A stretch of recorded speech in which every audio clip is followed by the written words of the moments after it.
दिन भर की खबरों में सबसे पहले डालती है नजर आज के मुख्य समाचारों पर। नवजात की मौत मामले में एएसपी से मिले परिजन, निजी अस्पताल की महिला चिकित्सक के खिलाफ कार्रवाई करने की मांग। निजी चिकित्सक से मारपीट करने वालों की घटना से रोष, आईएमए से जुड़े सरकारी निजी चिकित्सकों ने एएसपी को ज्ञापन सौंप के गिरफ्तारी की मांग। देवों के देव महादेव का अभिषेक, सावन की पहले सोमवार शिवालयों में गूंजा हर हर महादेव। रैली निकाल सिंगल यूज प्लास्टिक का उपयोग न करने का संदेश। सिंगल यूज प्लास्टिक प्रतिबंध को लेकर रेलवे स्टेशन परिसर में निकाली रैली। अब खबरें विस्तार से। निजी अस्पताल की महिला चिकित्सक की लापरवाही के कारण नवजात बच्चे की मौत के संबंध में टाउन पुलिस थाना में दर्ज मामले में कार्रवाई करने की मांग को लेकर परिवादी पक्ष ने सोमवार को अतिरिक्त पुलिस अधीक्षक से मुलाकात कर उन्हें लिखित मांग पत्र सौंपा। परिजनों का कहना था कि रोजाना पुलिस थाना के चक्कर काटे जा रहे हैं, लेकिन अभी तक पुलिस इस मामले में कोई कार्रवाई नहीं की है। रोहित शर्मा ने बताया कि इस संबंध में 14 जुलाई को टाउन थाना में मामला दर्ज करवाया गया, लेकिन अभी तक पुलिस ने कोई कार्रवाई नहीं की। उन्होंने दोषी चिकित्सक के खिलाफ कार्रवाई न होने पर धरना प्रदर्शन की चेतावनी भी दी।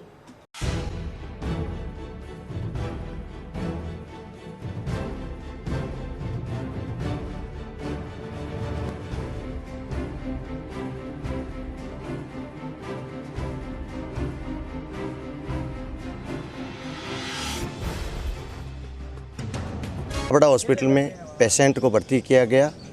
Gauri Devi, wife of Rohit Sharma. Chhabra hospital में बिल्कुल भी केयर नहीं की गई। उसके बाद लास्ट में उन्होंने जो जांचें की, जांचों में सारी गड़बड़ पाई गई। उन्होंने अपने पास रखने के लिए, 2 पैसों के लालच के लिए उन्होंने पेशेंट को वहाँ रखा। आखिर में हम पेशेंट को इंसारिया हॉस्पिटल में शिफ्ट किया। इंसारिया हॉस्पिटल में शिफ्ट करने के बाद जो जांचें हुई वो लगभग उनसे और उनका 2 गुना का फ़र्क है। जहाँ उनकी जांच में 35 आई है, वहाँ 1.5 लाख है प्लेटलेट्स। इंसारिया हॉस्पिटल की बात है ये। तो छाबड़ा हॉस्पिटल में गड़बड़ हुई है और बच्चे की जान चली गई है, और जान न जाए इसके लिए हम प्रयत्न कर रहे हैं भी किसी के साथ अन्याय न हो, अन्यथा कोई भी बच्चा अपने माता पिता से जा सकता है। ये बहुत ही दुखद घटना है। इससे डॉक्टर लोगों को भी सबक लेने की ज़रूरत है भी ऐसा किसी के साथ नहीं करें। आपको भगवान समझते हैं और जो भगवान आप हमारे साथ वैसा व्यवहार करोगे तो भगवान का और आपका नाता ही क्या रह गया पहले। और वो दब गया। इन्होंने हमारे भांजे को भी ये बुला के कहा था भी कुछ ले दे के सल्टा लेते हैं। अगर वो चोर नहीं है या उसके इलाज में कमी नहीं है तो वो ये बात क्यों कह रहे हैं भी कुछ ले दे के सल्ट लो। ये वर्ल्ड नंदा छाबड़ा के हस्बैंड के है।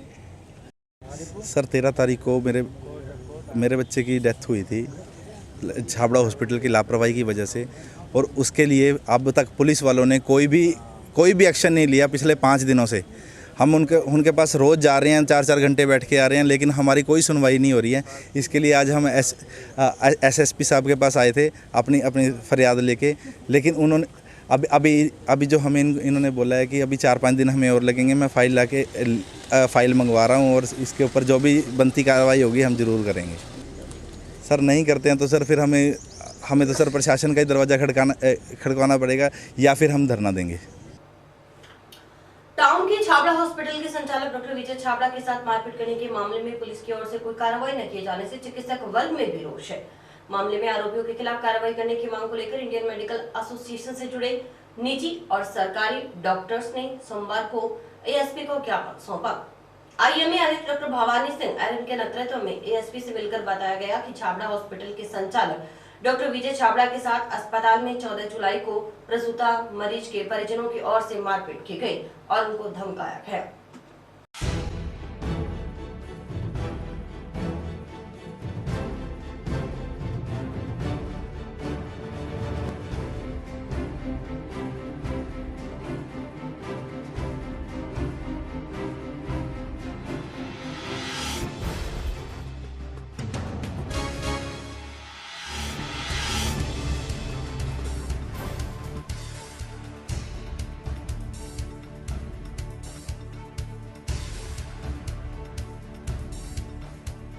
कुछ दिन पहले छाबड़ा नर्सिंग होम के अंदर कुछ तत्वों ने डॉक्टरों के साथ कुछ मारपीट की, उनके साथ मिसबिहेव किया, स्टाफ के साथ कुछ झगड़ा किया। ये इन सब की निंदा करने के लिए और इन लोगों के अगेंस्ट में एक्शन लेने के लिए पूरा हनुमानगढ़ का डॉक्टर समुदाय आज इकट्ठा होकर के एसपी ऑफिस आया और एसपी साहब को एक ज्ञापन दिया है। उस ज्ञापन में यही कहा गया है कि इन लोगों के विरुद्ध जिन्होंने ये जो इस तरह के कृत्य किए हैं उनके अगेंस्ट में कार्रवाई की जाए और साथ में उन लोगों को ये पाबंद किया जाए कि किसी प्रकार का धरना प्रदर्शन आदि हॉस्पिटल के आगे ना करें। अगर ये धरना प्रदर्शन आदि हॉस्पिटल के आगे करते हैं तो उन लोगों को कार्य करने के अंदर, डॉक्टरों को कार्य करने में भी दिक्कत होती है, जो अंदर मरीज भर्ती रहते हैं उनके ऊपर भी दूसरा बुरा प्रभाव पड़ता है। इन सब चीज़ों को देखते हुए हम सब लोगों ने कहा है कि आप तुरंत इस मामले में एक्शन लें और हमें आश्वासन दिया है कि हम तुरंत एक्शन लेंगे। अगर एक्शन नहीं लिया जाता है तो पूरा डॉक्टर समुदाय डॉक्टर छाबड़ा के साथ है और हम सब मिलकर के कोई ना कोई दूसरे प्रकार के कोई जो हमें आंदोलन आदि करना होगा वो करेंगे, जिसको हम राज्य स्तर पर भी ले जा सकेंगे।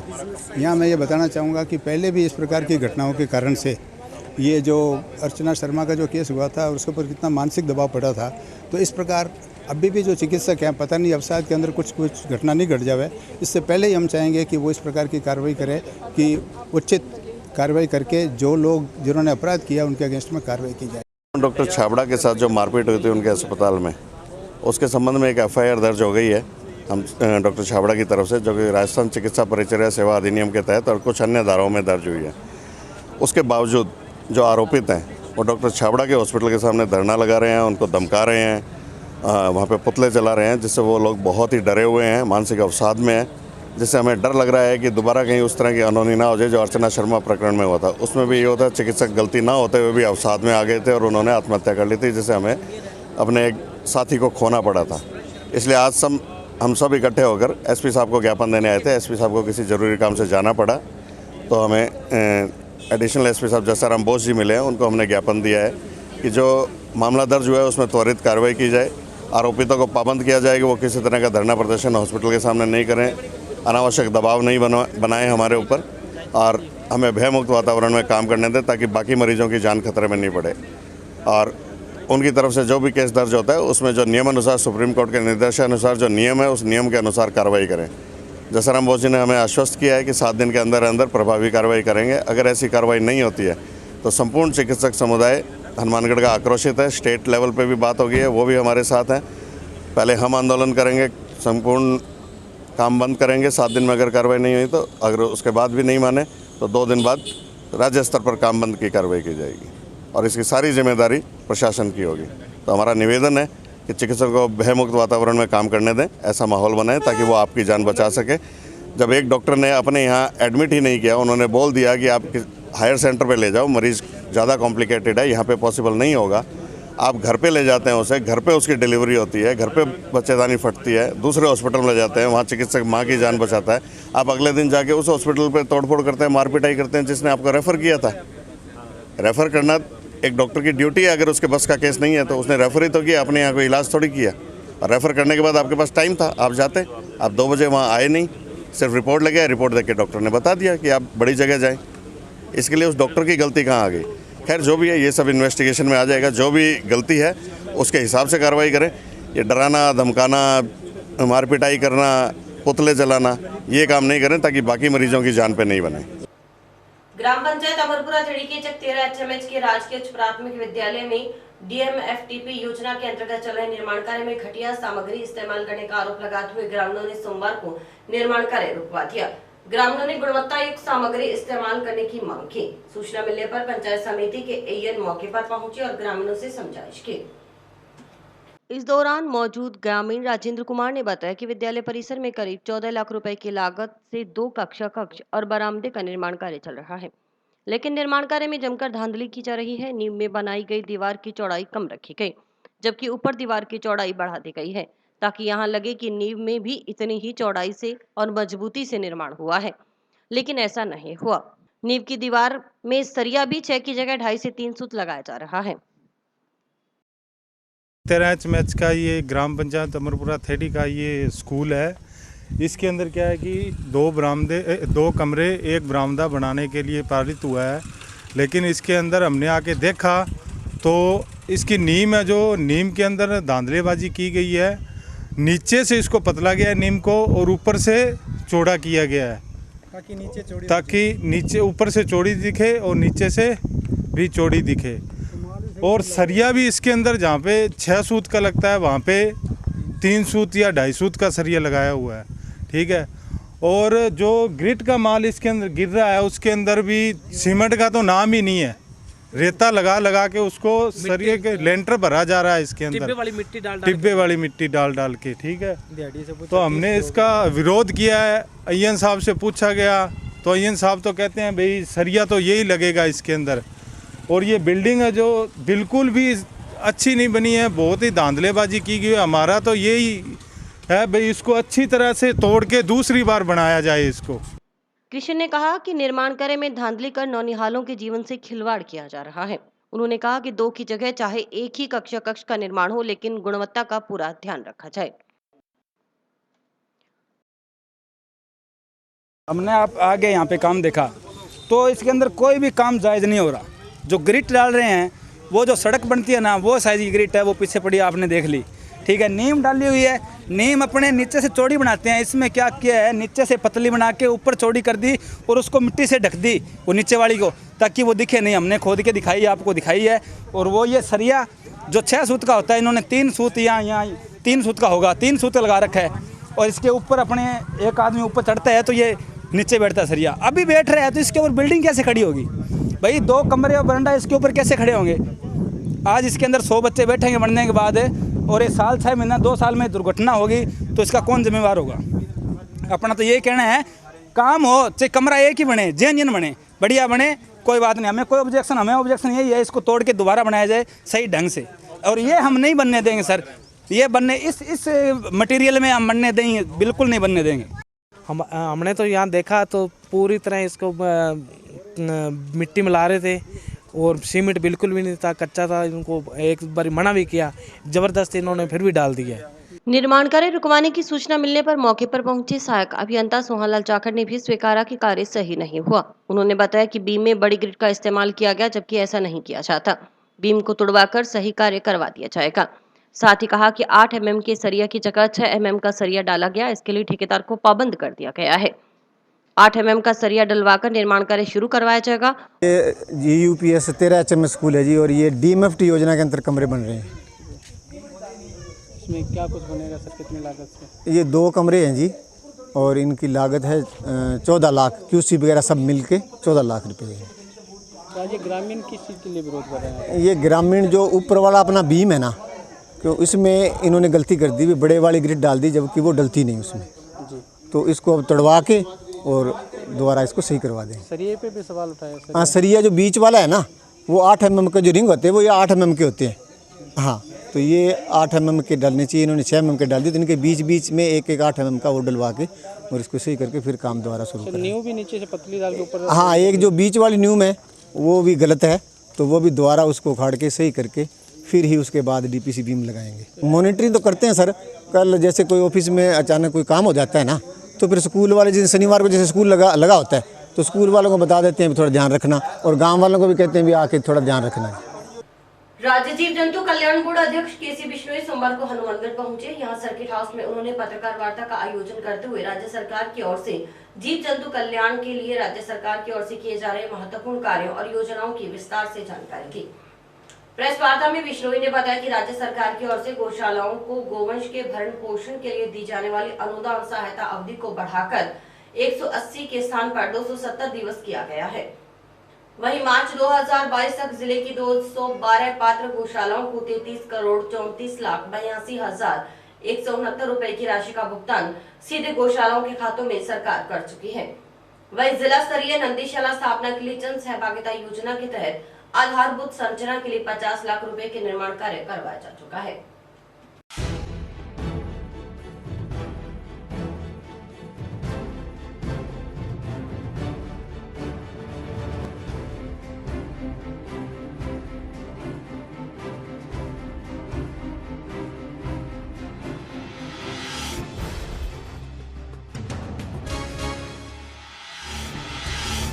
हमारी सरकार गौओं के लिए बहुत अच्छा काम कर रही है। जैसे 9 महीने का अनुदान, जो अपंग पशु है उनको 12 महीने का, और जो नंदी है उनको 12 महीने का, और उनकी जो शेड बनाने के अंदर हम जो करते हैं पैसे देते हैं, पूरी मदद करते हैं।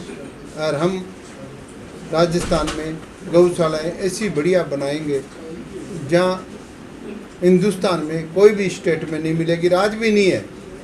जितना अनुदान हम दे रहे हैं ना, उतना अनुदान कोई भी स्टेट नहीं दे रहा है। देखो हमारे कागज चल रहे हैं, कलेक्टर को पावर देने वाले हैं, वो हो जाए जब है। पहले तो मैं आपको क्या बताऊं कि वो हो जाएगी तब कलेक्टर गौशालाओं को कहेगा इस नंदियों को लो, नहीं लेगा तो उसका अनुदान रोका जाएगा। निश्चित रूप से जो गौशालाएँ हैं वो वहाँ कोई भी हमारे स्टाफ को बताए, हमारे ऑफिस है, हमारे ऑफिस के हेड ये बैठे, कोई भी है दरख्वास्त दो। जब भी हमारे को पता लगेगा ना, कोई व्यक्ति हमारे को बताएगा जी ये अनियमितताएं हो रही है, हम जाके कार्रवाई करेंगे।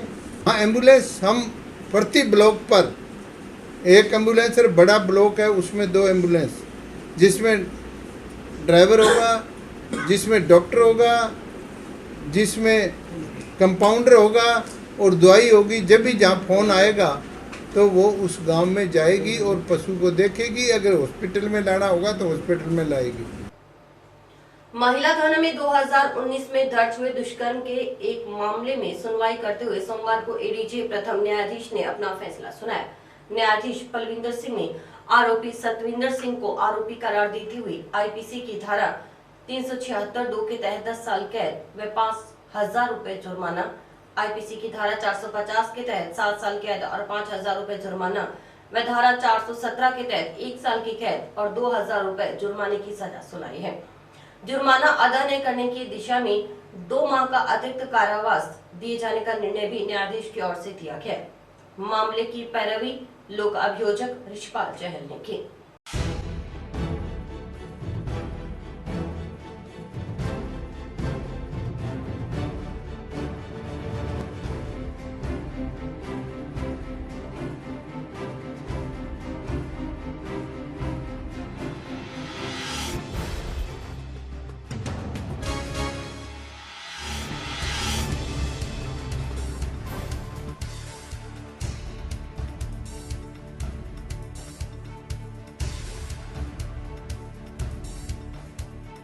ये मामला महिला पुलिस थाना हनुमानगढ़ जंक्शन का है। FIR वर्ष 2019 की है, जिसमें पीड़िता ने बताया कि दिनांक 12/3/2017 को सतविंदर, जो रिश्ते में उसका भाई लगता था, जब वो अकेली थी घर पे तो ज़बरदस्ती घर में घुसकर उसके साथ ज़बरदस्ती बलात्कार किया और उसकी वीडियो बना ली और उसको बार बार उससे ब्लैकमेल करता रहा। तो इसमें प्रोसिक्यूशन की ओर से अपने गवाहों को साबित कर मुलजिम को आज सज़ा सुनाई गई है, जिसमें सेक्शन 376(2) में 10 साल की कैद और 5,000 रुपये जुर्माना, सेक्शन 450 IPC में 7 साल की कैद और 5,000 रुपये जुर्माना, सेक्शन 417 IPC में 1 साल की कैद और 2,000 रुपये जुर्माने की सजा सुनाई गई माननीय न्यायालय अपर जिला एवं सेशन न्यायालय संख्या 1 की ओर से। भारतीय कम्युनिस्ट पार्टी मार्क्सवादी के वरिष्ठ नेता डॉक्टर बिजला सिंह का सोमवार को देहांत हो गया। टाउन निवासी डॉक्टर बिजला सिंह ने सोमवार सुबह करीबन 6 बजे अस्पताल में अंतिम सांस ली। माकपा से जुड़े जिले भर के पदाधिकारी और कार्यकर्ताओं के अलावा सगे संबंधियों और परिचितों ने निवास पर पहुंचकर उन्हें अंतिम विदाई दी। डॉक्टर बिजला सिंह को लाल सलाम अमर रहे के नारे गूंज रहे थे। अंतिम यात्रा से पहले माकपा नेताओं की ओर से डॉक्टर बिजला सिंह के पार्थिव देह पर पार्टी का लाल झंडा ओढ़ाया गया। टाउन की कल्याण भूमि में उनका अंतिम संस्कार किया गया। इस दौरान माकपा नेता रघुवीर सिंह वर्मा ने कहा कि आपातकाल के समय माकपा में शामिल हुए डॉक्टर बिजला सिंह जेल में भी रहे और अंतिम समय तक माकपा के सदस्य रहे। वे जनता को संघर्ष के लिए उतारने व संगठित करने, संगठन को और दुरुस्त करने पर हमेशा जोर देते थे। उनके भाषण देने की अदा पूरे शहर में मशहूर थी। उनके भाषणों को लोग बड़े चाव से सुना करते थे। वे मजदूर व किसान आंदोलनों में लंबे समय तक जेल में रही। घरसाना आंदोलन में करीब 2 महीने जेल में रहे। इसके अलावा इमरजेंसी के दौर में भी लंबा समय उन्होंने जेलों में गुजारा। वे एक कम्युनिस्ट की भूमिका में पूरे जीवन में रहे और अपने पूरे परिवार को भी कम्युनिस्ट पार्टी में जुड़ाव के साथ रखा। यही कारण है कि उनकी पत्नी महिला समिति की नेता व कम्युनिस्ट पार्टी की मेंबर रहीं। अमर रहे, अमर रहे, बिजला सिंह अमर रहे, अमर रहे, अमर रहे। हमारे वरिष्ठ नेता कामरेड डॉक्टर बिजला सिंह जी हमारे बीच में नहीं रहे। इमरजेंसी के दौर में वो पार्टी में आए और इसी दौर में वो इमरजेंसी के दौर में जेल में भी रहे और अनेकों किसान गरसाना किसान आंदोलन में भी 2 महीने जेल में रहे। इसके अलावा किसानों मजदूरों के जब भी दमन हुआ है उसका बड़ा मजबूती के साथ कच्ची बस्तियों को बसाने का काम अगर हनुमानगढ़ में किसी ने किया है तो डॉक्टर बिजला सिंह जी है। इस कारण काफ़ी पुलिस की लाठीचार्ज में वो घायल भी हुए। और ये जो आप पुल देख रहे हो ये इस पुल के अंदर निर्माण में उनका बहुत बड़ा योगदान था। इस आंदोलन को शुरू कराने में उनके घर के सारी चीज़ें डिस्टर्ब हो रही थी, लेकिन उसके बावजूद जनता के फ़ायदे के लिए इस पुल निर्माण में वो जो 64 दिन लगातार वो इस आंदोलन में वो साथ रहे। और कोई भी जो मज़दूर का किसान का आंदोलन हुआ है, चाहे रेडी वाले का हुआ है, रिक्शा वाले का है, वो शामिल रहे हैं। आज वो हमारे बीच में नहीं रहे हैं, इसलिए सैकड़ों की संख्या में लोग आए हैं, उनको याद आज किया जा रहा है, उनके संघर्षों को याद किया जा रहा है। डॉक्टर बिजला सिंह जो आज हमारे बीच में नहीं रहे, हम उनके शब्दों से बहुत ही जोशपूर्वक काम करते थे। जब भी कभी बहादुर सिंह जी के साथ हम किसी कार्यक्रम में जाते थे, हमें देखकर एक ही बात कहते थे, आओ नौजवानों आज किधर दी चढ़ाई है। ऐसे शब्द सुन के हमें जो जोश आता था, उस जोश से परिपूर्ण होकर हम कोई भी प्रोग्राम होता था बड़े सफल होकर आते थे। ऐसे युग पुरुष के लिए हम प्रणाम करते हैं और भगवान से अरदास करते हैं कि भगवान इनकी आत्मा को शांति दे के अपने चरणों में स्थान दे। रेलवे विभाग की ओर से रेलवे स्टेशन परिसर को प्लास्टिक मुक्त बनाने के लिए सोमवार को हनुमानगढ़ जंक्शन रेलवे स्टेशन परिसर में जन जागरूकता रैली निकाली गई। रैली को उप स्टेशन अधीक्षक प्रशांत कुमार ने हरी झंडी दिखाकर रवाना किया। रैली में स्टेशन वेंडर्स, सफाई कर्मी और रेलवे कर्मचारी शामिल हुए। रैली की अगुवाई कर रहे मुख्य स्वास्थ्य निरीक्षक नरेंद्र कुमार मीणा ने रैली के दौरान जागरूक करते हुए कहा कि सिंगल यूज प्लास्टिक का इस्तेमाल न करें।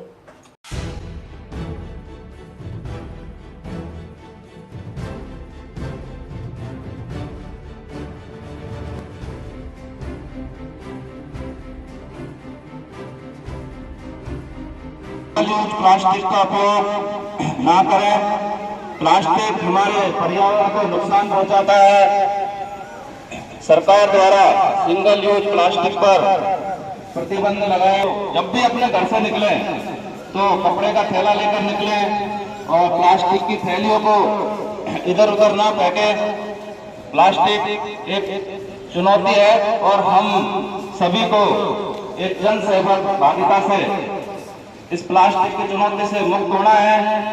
हमें प्लास्टिक भारत सरकार द्वारा 1 जुलाई 2022 से सिंगल यूज प्लास्टिक पर जो प्रतिबंध लगाया गया है, उसी की अनुपालना में आज सिंगल यूज प्लास्टिक प्रतिबंध जागरूकता रैली का आयोजन किया गया, जिसमें हमारे स्टेशन वेंडर्स, सफाई कर्मी व रेल कर्मचारियों की सहायता से एक जागरूकता रैली निकाली गई। और इस रैली के माध्यम से एक संदेश दिया गया कि सिंगल यूज प्लास्टिक का उपयोग ना करें।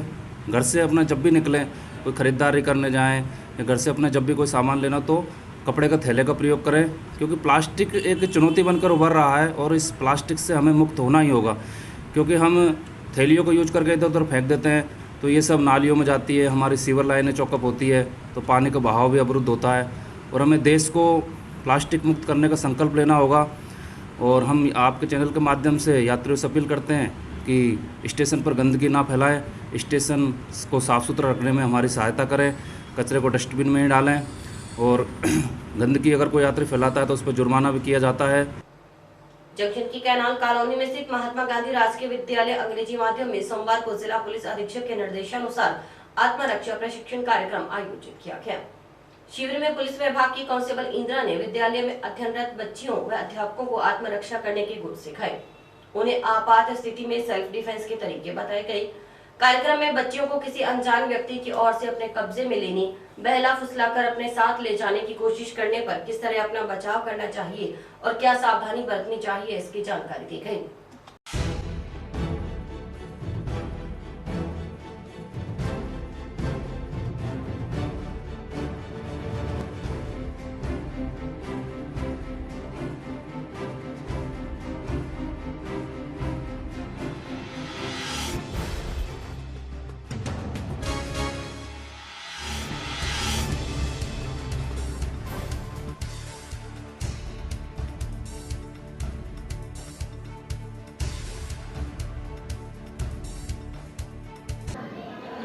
श्रीमान पुलिस अधीक्षक के आदेशानुसार सेल्फ डिफेंस का प्रोग्राम रखा गया, जो बच्चियों और महिलाओं और अध्यापिकाओं और ग्रामीण महिलाओं सभी को ये सेल्फ डिफेंस की ट्रेनिंग करवाई जाती है। और अब तक हमने कुल 75 स्कूलें, कॉलेज हैं और राजीव का आंगनवाड़ी कार्यकर्ता, अध्यापिका सभी को हमने करवा चुके हैं। लगभग हमारे 14,000 के करीब संख्या हो गई है। सेल्फ डिफेंस की ट्रेनिंग दे रहे हैं, जैसे कि बच्चियों को कोई रास्ते में आ रहे हैं, जा रहे हैं, कोई छेड़ रहे हैं, आवारा लोग छेड़ रहे हैं, तो उन बच्चियों को उन आवारा लोगों से कैसे निपटना है, ये हम उन बच्चियों को सिखा रहे हैं। श्रीमती इंदिरा जी जो ट्रेनिंग दे रही हैं बच्चों को आत्मरक्षा की, ये एक बहुत अच्छी पहल है। इससे लड़कियों में आत्मविश्वास में बढ़ोतरी होती है, वो अपनी रक्षा खुद कर सकती है। मैं पुलिस अधीक्षक साहब को धन्यवाद देना चाहती हूँ, जिन्होंने स्कूली छात्राओं को इस योजना से जोड़ा, क्योंकि सुरक्षा इससे निश्चित रूप से इसमें इम्प्रूव होगा। हाँ जी, बिल्कुल कमी आएगी छेड़छाड़ की घटनाओं में, और बेटियों को जो आत्मविश्वास बढ़ेगा उससे सामने वाले को भी के मन में भी भय पैदा होगा। और भी वक्त है एक ब्रेक का।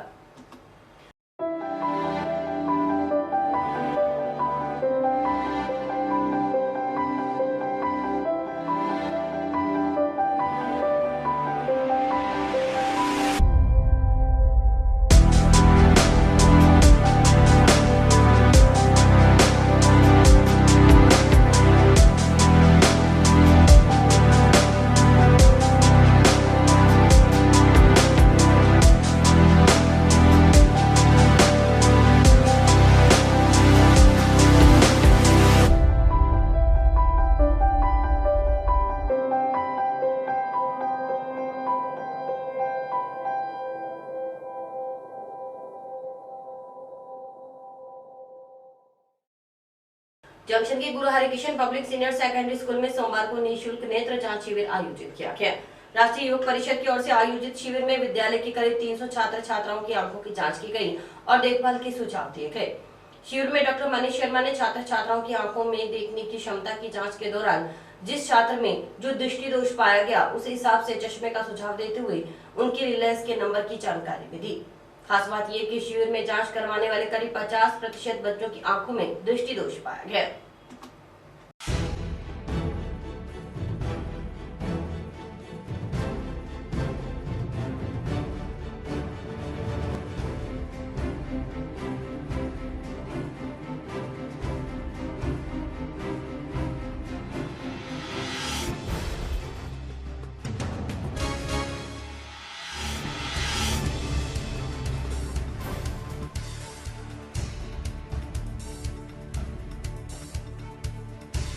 हमने आई साइड का कैंप लगवाया है राष्ट्रीय युवक परिषद की तरफ से फ्री ऑफ कॉस्ट, और इस स्कूल में अभी हमने सुबह 8:30-9 बजे हमने इस कैंप स्टार्ट किया और लगभग 200-250 बच्चे हम चेक कर चुके हैं और 50% की रेशो से कम बच्चों की आंखें कमज़ोर हैं।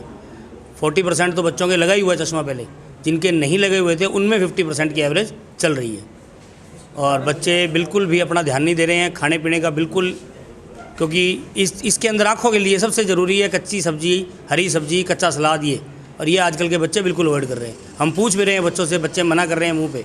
फास्ट फूड वगैरह ज़्यादा खाते हैं, स्क्रीन टाइम उनका बहुत ज़्यादा हो गया है, और इस स्क्रीन टाइम की वजह से आगे दिक्कतें ये आएंगी। जो 5 से 7 साल लगातार स्क्रीन टाइम रहता है और AC वगैरह में बैठे रहते हैं, उनकी आँखों में ड्राइनेस की प्रॉब्लम भी स्टार्ट हो जाएगी। इससे आगे बड़ा नुकसान होगा बच्चों को, तो कृपया कर ये न्यूज़ ज़्यादा से ज़्यादा पहुँचाएँ। बस 2 कारण मेन यही हैं, पहला खान पीन का कारण है और दूसरा है अपना स्क्रीन टाइम। मोबाइल बच्चों को सिर्फ आवश्यकता अनुसार ही दें, इसके अलावा बच्चों को अवॉइड करें। बच्चे अननेसेसरी बस एक बहाना ले लेते हैं, अभी ऑनलाइन है, क्लासेस चल रही हैं, उस चक्कर में बच्चे लगे रहते हैं, लेकिन उससे बच्चों को ही नुकसान हो रहा है। सबसे पहले तो मैं बताना चाहता हूँ, कोरोना से पहले हमने 38 स्कूलों में बच्चों की आंखें टेस्ट कराई थी, इसको कोरोना के बाद बंद हो गई थी। 12 तारीख को जब स्थापना दिवस था तो हमने बड़े स्कूल में पहला कैंप लगाया था और दूसरा कैंप हमारा आज यहाँ लग रहा है। इसी तरह हम शहर के जितने भी स्कूल हैं वहाँ सभी बच्चों की आंखें टेस्ट कराएंगे। और सबसे बड़ी बात यह है कि इस हमारे को इसमें ये सबसे बड़ा पता लगता है कि बच्चों को पता ही लगता कि हमारी आंखें खराब हैं, उनको पता लग जाता है, उसके लिए हम प्रयास में हैं। सावन के पवित्र महीने के पहले सोमवार को शहर के शिवालयों में हर हर महादेव, जय ओम शिवकारा की गूंज सुनाई थी। आज सुबह से ही श्रद्धालुओं की मंदिरों में खासा भीड़ रही। शिव मंदिरों के साथ साथ अन्य मंदिरों पर भी भक्तों का तांता लगा रहा। शिवलिंग पर दूध जल से अभिषेक किया गया। काशी विश्वनाथ मंदिर में पूर्व उपसभापति नगीनाबाई सहित अन्य श्रद्धालुओं ने शिवलिंग का दूध जल से अभिषेक किया। नगीनाबाई ने बताया कि आज सावन का पहला सोमवार है, ऐसे में वह मंदिर में भगवान शिव का जलाभिषेक करने के लिए आई थी।